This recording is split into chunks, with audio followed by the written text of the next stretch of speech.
नमस्कार दोस्तों, welcome to इन्वेस्टवाइज।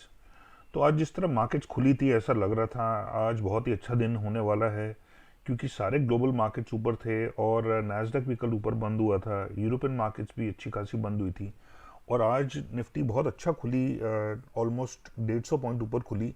और बैंक निफ्टी भी 300 प्लस पॉइंट ऊपर खुली, लगभग 350 पॉइंट।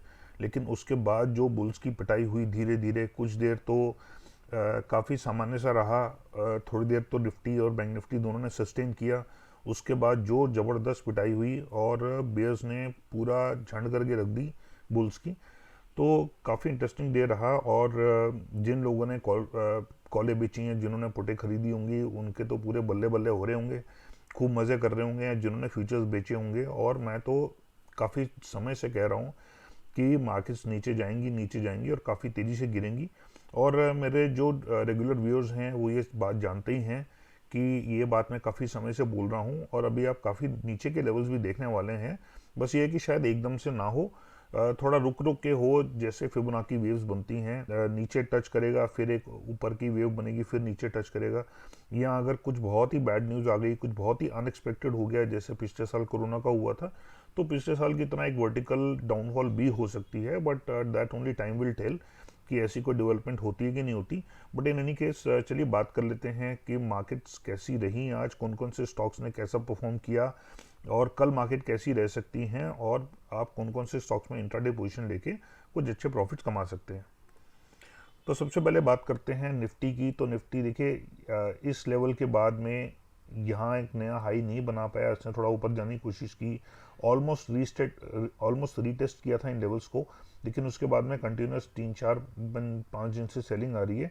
तो मेरे हिसाब से कल भी सेलिंग कंटिन्यू हो सकती है। और इनफैक्ट अगर हम बात करें एग्जिक्स निफ्टी की, तो एग्जिक्स निफ्टी फिलहाल 56 पॉइंट डाउन है और नैस्डैक भी काफ़ी ज़्यादा डाउन है। तो कल पूरी उम्मीद ये की जा सकती है कि कल मोस्ट ऑफली मार्केट्स नीचे ही खुलेंगे। और देखिए सारे इंडिकेटर्स जो हैं, आरएसआई भी 50 से नीचे आ चुकी है, और स्टोकेस्टिक्स भी काफ़ी तेज़ी से नीचे जा रहे हैं। विलियम्स तो पहले नीचे आज पहुंच ही चुका है। तो कल का दिन भी आप यही एक्सपेक्ट करें कि डाउनफॉल रह सकता है।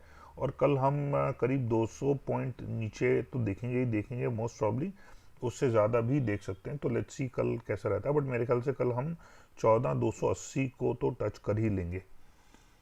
और निफ्टी की बात करें हम स्टॉक्स की, तो आज कुछ स्टॉक्स प्लस में भी थे, जिनमें सबसे ज़्यादा बड़े गेनर जो थे वो थे आईटीसी, हिंडाल्को, ग्रासिम और एमएनएम।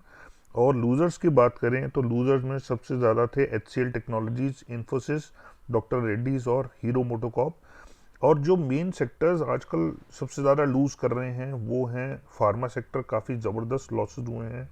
अगर आप निफ्टी फार्मा की बात करें और निफ्टी ऑटो की बात करें तो ये काफ़ी ज़्यादा लूज़ कर रहे हैं। फाइनेंशियल्स और फाइनेंशियल सर्विसेज काफ़ी लूज़ कर रहे हैं। और अगर हम बात करें आईटी की, तो आज आईटी सेक्टर, निफ्टी आईटी में काफ़ी ज़्यादा गिरावट रही। तो that was the top loser today. और काफ़ी लंबा बार था और काफ़ी जितने भी आईटी स्टॉक्स हैं वो काफ़ी ज़्यादा गिरे हैं। तो मेरे ख्याल इन फार्मा सेक्टर तो हो सकता है आने वाले समय में स्टेबलाइज हो जाए। लेकिन जो बाकी सेक्टर्स हैं, मेटल्स हो गए या कमोडिटीज़ हो गई, इनमें भी मुझे लगता है फॉल आने वाले दिनों में हमें देखने को मिलेगी। तो ये काफ़ी ज़्यादा वीकनेस वाले सेक्टर्स हो सकते हैं आने वाले दिनों में।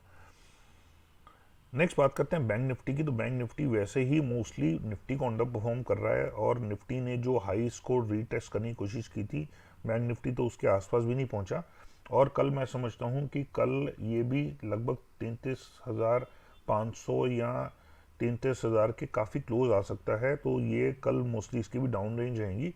और रेंज 33,000 और 33,500 तक हम के बीच में हम देख सकते हैं लो इसका। और हाई जो है वो 34,000 प्रॉब्ली शायद ऊपर जाए, मुझे ज़्यादा उम्मीद नहीं है ऊपर रहने की। और देखिए विलियम्स पहले ही काफ़ी एक आध दिन पहले ही आ चुका है।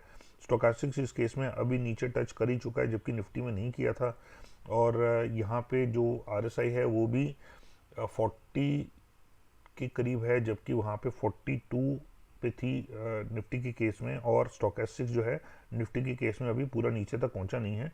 तो इसी से आपको बैंक निफ्टी की वीकनेस पता लग सकती है। और यहाँ पे मेरे ख्याल से कल जो मैंने आपको लेवल बताया उसके आसपास हम कल मोस्ट ऑब्ली देख सकते हैं। और बैंक निफ्टी में सर आज एक ही बैंक प्लस में था, वो था बंधन बैंक।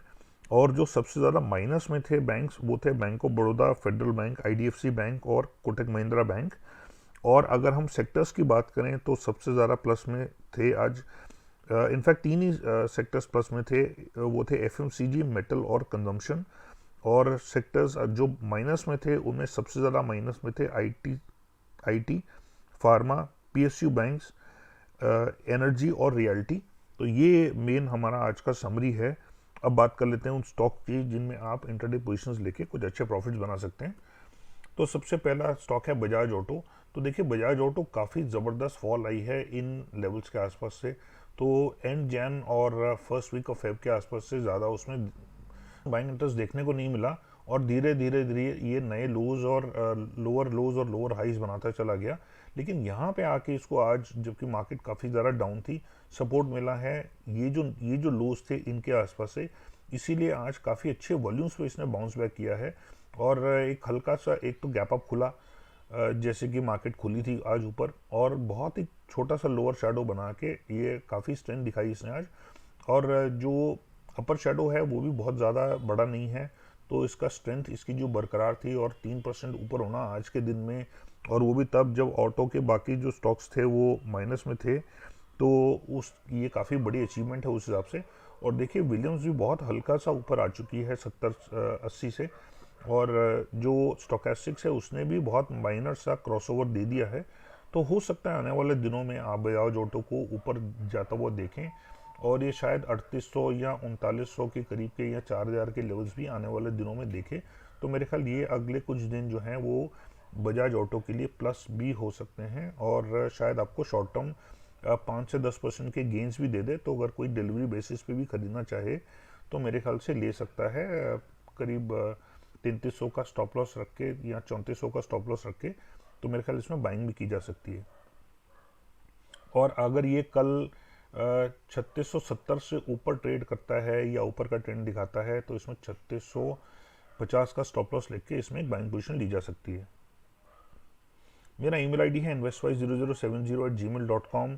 तो अगर आप अपने ब्रोकर के पास बहुत ही हाई ब्रोकरेज रेट्स दे रहे हैं, या आप अपने ब्रोकर के साथ सेटिस्फाइड नहीं हैं, आपको सर्विस इश्यूज आ रहे हैं, या आपको कोई आरएम नहीं है, या आपको कोई गाइड करने वाला नहीं है कि आप कौन से स्टॉक्स कब खरीदें कब बेचें, तो आप मुझे इस ईमेल एड्रेस पे लिख सकते हैं। मैं आपका अकाउंट एक बहुत ही रिप्यूटेड बुकिंग हाउस के साथ खुलवाऊंगा, और साथ में आपको कोई सर्विस इश्यूज नहीं आएंगे, आपका आरएम मैं ही रहूँगा।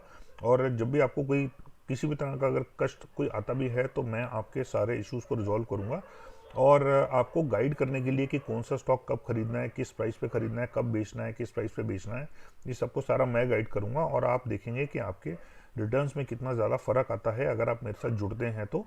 क्योंकि बहुत सारे लोग जो हैं जिनको गाइडेंस मिलता ही नहीं है, वो अंधेरे में तीर चला रहे होते हैं, या जिनको प्रॉपर गाइडेंस नहीं मिलता है जिसकी वजह से उनके लॉसेस होते हैं या प्रॉफिट्स बहुत ही कम होते हैं। मार्केट जितना प्रॉफिट दे रही है इंडेक्स लेवल पे उससे भी कम प्रॉफिट्स होते हैं, तो वहाँ पे आपको प्रॉपर एक गाइडेंस की ज़रूरत है जो मैं आपको प्रोवाइड कर सकता हूँ। तो आप मेरे साथ जुड़ने के लिए मुझे इस ईमेल एड्रेस पे लिखें, और ये ईमेल एड्रेस जो है ये डिस्क्रिप्शन में भी दिया हुआ है, तो वहाँ से भी आप ले सकते हैं। मेरे हर ईमेल के डिस्क्रिप्शन में ये आपको मिलेगी। और अगर आप मेरे टेलीग्राम चैनल के मेंबर नहीं हैं या मुझे ट्विटर पे फॉलो नहीं करते हैं, तो दोनों के लिंक्स जो हैं वो डिस्क्रिप्शन में दिए हुए हैं, आप वहाँ पे जाके मुझे उन लिंक्स पे क्लिक करके मुझे फॉलो कर सकते हैं, मेंबर बन सकते हैं।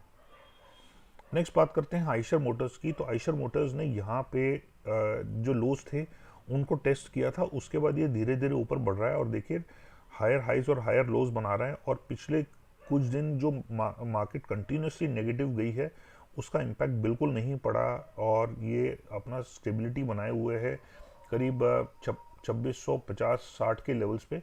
और आज भी इसने बहुत स्ट्रांगली अपने आप को मेंटेन किया, और एक अपर शैडो बनाया, लोअर शैडो तो ना के बराबर था। और अच्छी बात यह है कि इतनी स्ट्रांग फॉल में भी ये लगभग ½ % ऊपर रहा है, तो उम्मीद की जा सकती है कि आने वाले दिनों में ये ऊपर के रेट्स दिखाएगा। तो ये भी अगर एक शॉर्ट टर्म बाय किया जाए डिलीवरी बेसिस पे तो वो अच्छे प्रॉफिट दे सकता है, लगभग 2900-3000 के लेवल्स तक मैं समझता हूँ जा सकता है आने वाले समय में।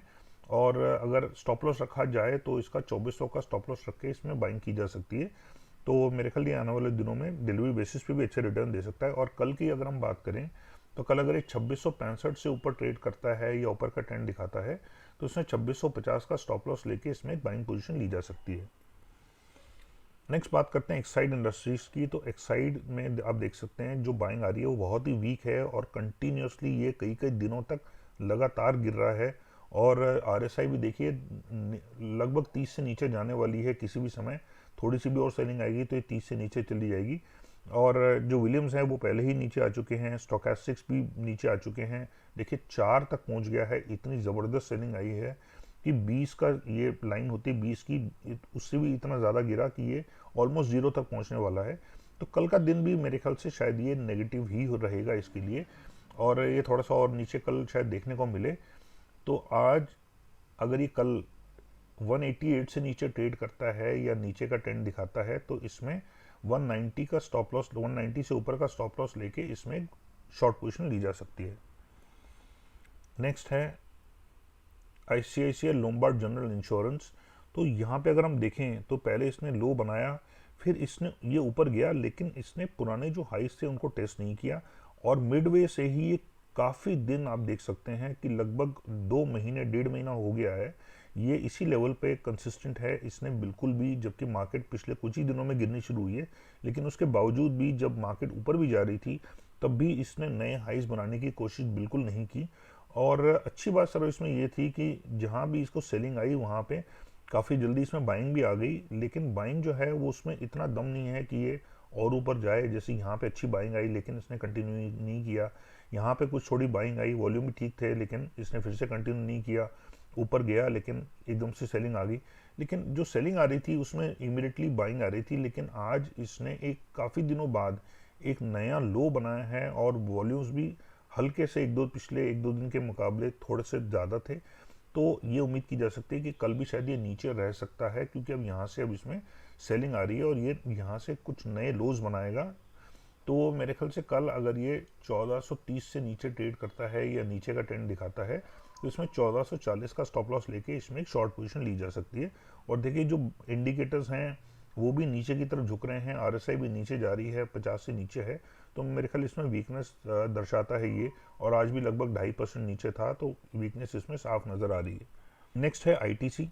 तो आईटीसी काफ़ी रेंज बाउंड रहा है पिछले 3-4 महीने में, लेकिन नए लोज नहीं बना रहा। आप यहाँ देख सकते हैं कि लगभग 205 के आसपास के लेवल्स को इसने काफ़ी दिनों से ब्रीच नहीं किया, और इनफैक्ट जब से मार्केट की सेलिंग बढ़ी है इसमें बाइंग बढ़ गई है। तो देखिए यहाँ पे एक बहुत स्ट्रॉन्ग लोअर शेडो था, लेकिन इसने एक डोजी पे क्लोज किया, उसका अगले दिन प्लस रहा, फिर यहाँ पे गैप अप खुला, रेड कैंडल बेशक बनी, लेकिन इतने स्ट्रॉन्ग वॉल्यूम्स के बावजूद भी इसने एक प्लस में ही क्लोज किया और इतनी सेलिंग भी नीचे इसको घसीट नहीं सकी। ये भी नियरली एक डोजी पैटर्न बना, और आज जबकि सेलिंग काफ़ी ज़्यादा स्ट्रॉन्ग थी इसमें लोअर शेडो बहुत हल्का सा बना, ये फिर से गैप अप खुला, लोअर शेडो बहुत हल्का सा बना और बहुत ही स्ट्रॉन्ग एक अबाउट मारूबोजू कैंडल पे क्लोज किया है। 219.10 का इसका हाई था, 219 पे क्लोज किया, तो ये नियरली एक मारूबोजू कैंडल थी। और यहाँ से मुझे लगता है कि ये जो पुराने इसके हाइस थे 225-230 के, उनको टेस्ट करेगा। और जो सारे इंडिकेटर्स हैं वो भी देखिए बड़ी तेज़ी से ऊपर जा रहे हैं। ये लगभग 64 से ऊपर है, ये काफ़ी तेज़ी से ऊपर जा रहा है, ये भी ऊपर जा रहा है। तो मेरे ख्याल ये आपको कल और ऊपर दिख सकता है। तो कल अगर ये 220 से ऊपर ट्रेड करे या ऊपर का ट्रेंड दिखाए तो इसमें 218 का स्टॉप लॉस लेके इसमें एक बाइंग पोजीशन ली जा सकती है। तो ये थे हमारे स्टॉक्स। आई होप आपको वीडियो पसंद आई होगी और इन्फॉर्मेटिव लगी होगी, और उम्मीद करता हूँ कि आपको इस वीडियो से कुछ कल फ़ायदा मिलेगा, प्रॉफिट्स बनेंगे अच्छे। और thank you so much for watching and take care and God bless.